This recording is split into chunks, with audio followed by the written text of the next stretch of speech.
If you took a poll about favorite seasons in the Tennessee Valley, I would bet hands down fall would be at the top of everyone's list. Not only is the weather beautiful, but it's the time for country fairs, including the Prater's Mill Country Fair. And we're so happy this morning to welcome Mikey Sims and Kelly Harrell. They're looking a little bit rusted now, but catch them in a couple of weeks and they might look a little different. Great to see you both. Good to see you. So year after year, you turn out a fantastic weekend in beautiful North Georgia. This year is going to be one more good one for the books. We hope so, weather permitting. Tell me the dates.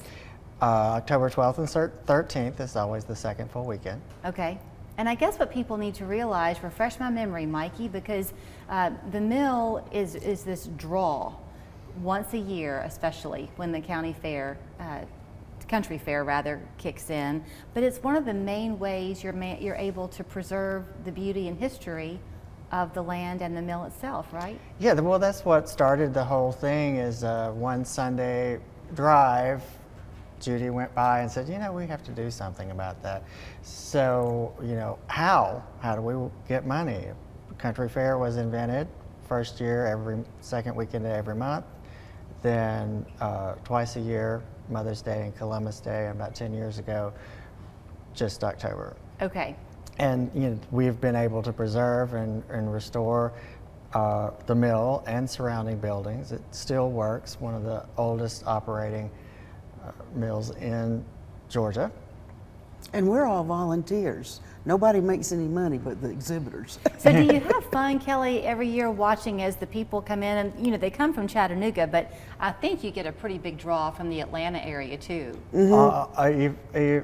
All over the region, Florida, Missouri, even. So you see the mill on a regular basis, but for people who haven't had that experience, it's a wowing, kind of an awesome moment. Do you hear people talking about the mill when they see it? Well, they want to know where the water wheel is. And what do you tell them? It's underwater.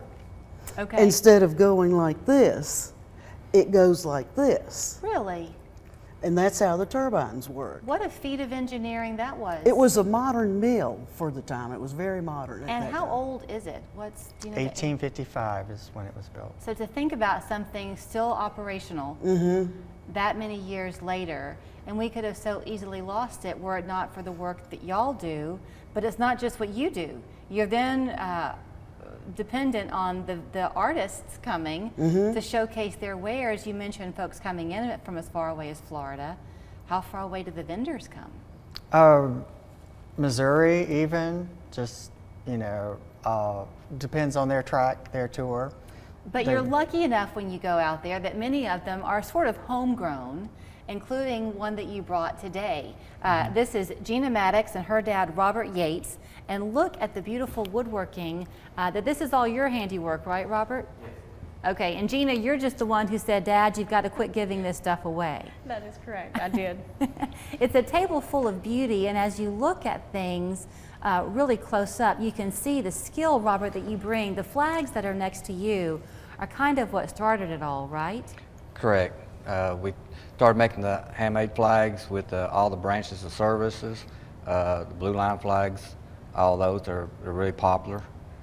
And you do then, so on the bottom here you see the flag. What branch of the service is that one? That's the Marine flag. Okay, so you can embed it with whichever branch of the military you or the person you love served under. So at the fair, will you have quite a number of those? Yes, we'll have a number of each branch, some other additional ones too. Even the Betsy Ross flag will have it. Okay, and then y'all are located not far from the Ocoee, so if people wanted to see your booth there at the fair and then do some custom ordering, can they do that too? Yes, we have a website, we have a Facebook page, account. They can contact us. I can get business cards they can hand out. People have custom orders. We do that at the shop. Gina, I had fun watching the kid and you come out a little bit when you were setting up the table. So you came in with the red truck there, but then show people what the truck next to it does, or maybe it's on the end over there. The dump truck, yes. Yeah. So the dump truck can come up. The kids love to play with these, and I know Dad's grandkids, they like to put rocks in them and play with them in the yard. So they're very durable and hold up very well. You mentioned the yard, the beautiful lighthouse that you have there. It took me a minute to really realize what that was. I'll let you elaborate there. Well, that's got a solar light inside it. It actually sits outside. It lights up at night. It's got a little strobe to it. People like the outdoor lighthouse and the rock gardens and stuff, so we've started making those. Everything from birdhouses, and this is all made by hand, is that right? That's correct. And do you do all the work alone? Pretty much, yes. Okay, so part of what you do then at the fair, Mikey, is you give an opportunity not just for them to sell what they're making, but for people who don't often have that one-on-one experience with an artist, this is your chance. Right. Every artist at the fair has their work. They're required to be there, and everything's handmade. It's the primary requirement, handmade out of natural materials, no plastic. Okay, refresh my memory, no plastic. Refresh my memory too, aren't you very selective because you don't want it to become a fair where there are multiples of one particular medium? Correct. We have a committee that reviews every application that comes in. At present, we are not accepting jewelry. We have too many, so it's just one of those things. And then anything that's in direct competition with somebody that's already coming in, we can't let them do that. Well, like we may have several potters with their pottery, but they're very unique. They're very different from each other. Because you don't want, as you Right. said, one vendor to be competing with another. Compliment, yes. Compete, no. Yes, that's correct. And with pottery, it's one of those things that it's almost impossible to duplicate somebody else's work. Yeah. Okay, so when you come down to the fair, October 12th and 13th, do you pay to come into the fair itself, or just once you're there, what you buy? You can park for free. We have people get you into our makeshift parking lots. They're hay fields, keep that in mind. And That means wear good shoes?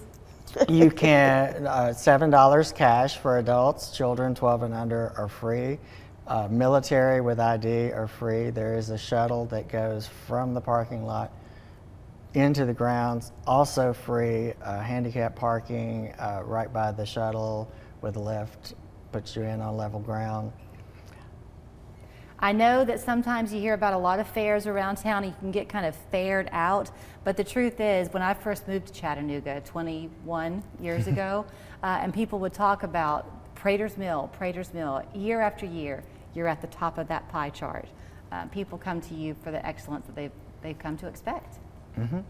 Okay, here's where you go then.